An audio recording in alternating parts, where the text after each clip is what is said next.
Pasocom Music Club. Thankfully not an exclusive club, but it does help if you speak Japanese. I see snap.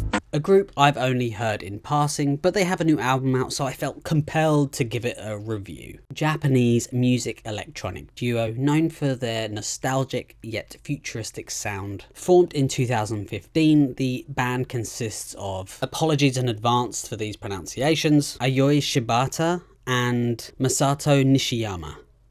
Their music is heavily influenced by city pop, 8-bit and 80s synth. I think bringing them into the synth pop genre, though keeping this pop aesthetic whilst drifting in and out of the underground scene. Be that minimal, drum and bass, techno.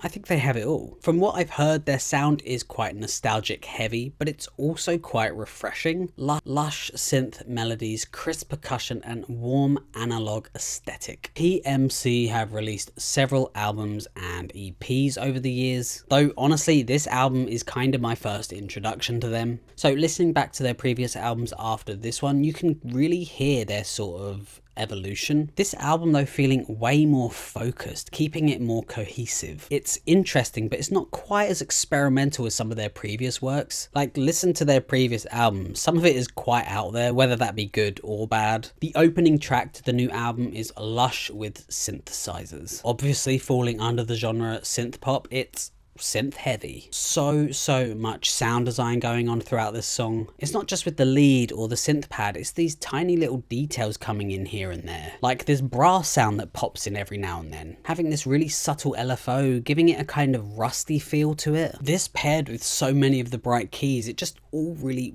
works together. From here though, there's a mix of songs that I really loved and some that I just thought lacked quite a bit. The next song after the intro, Hello, it is filled with kind of a nice texture and melody, but there's just not enough going on. Okay, yeah, like bringing in filters and things for breakdowns is fine, but it's just kind of basic. There's also a feature on this song by Cwondo, which I do kind of like. The vocal has that electronic smoothness. It does add a really nice element. Unfortunately, I don't speak Japanese, so I can't really say much for lyric content, but from what I can hear, I do like it, and it really doesn't ruin the experience for me at all. The album actually is filled with quite a few features, all of which I don't know too much about, unfortunately.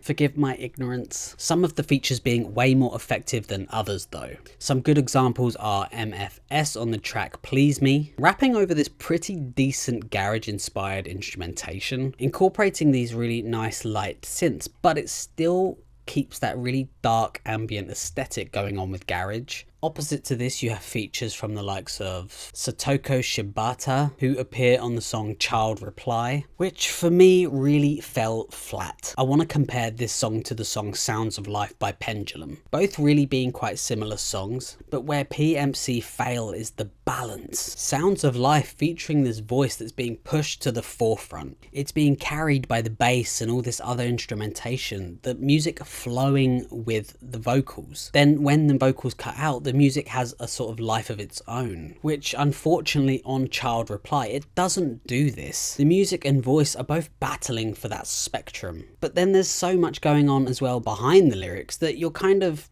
not focused on anything. A few other standout songs with features are, I can't say it because I don't understand Japanese kanji, I think it is, but it features the artist tofubeats, leaning again towards drum and bass. It's not amazing, but it was pretty decent. Then you have Drama and Colors. Drama having this really nice dreamy trance vibe. Do you remember those compilation CDs? I think it was called Euphoria. It reminds me of that. And then you have Colors, which is a bit more like funky house, and I really enjoyed that track too. I mentioned earlier that there's a lot of influence from other genres, and they generally do a really good faithful interpretation, like Fabric really hitting that minimal aesthetic, or the song Boredom stepping into that future bass or future garage sound. I think these are really nice standout tracks amongst the rest too. So the last few tracks on the album, one that I can't tell the name and the other is Empty, both being really nice and being quite ambient in tone. I think the first one that I don't really know the name of has a really nice atmosphere. It's dreamy, it's kind of dark, and you can kind of get lost in it. Whereas Empty feeling a bit kind of empty, you know, just as the name says. I know that sounds dumb, but that's kind of how they named it. Also having a feature that I wasn't really keen on, feeling a bit dull and boring.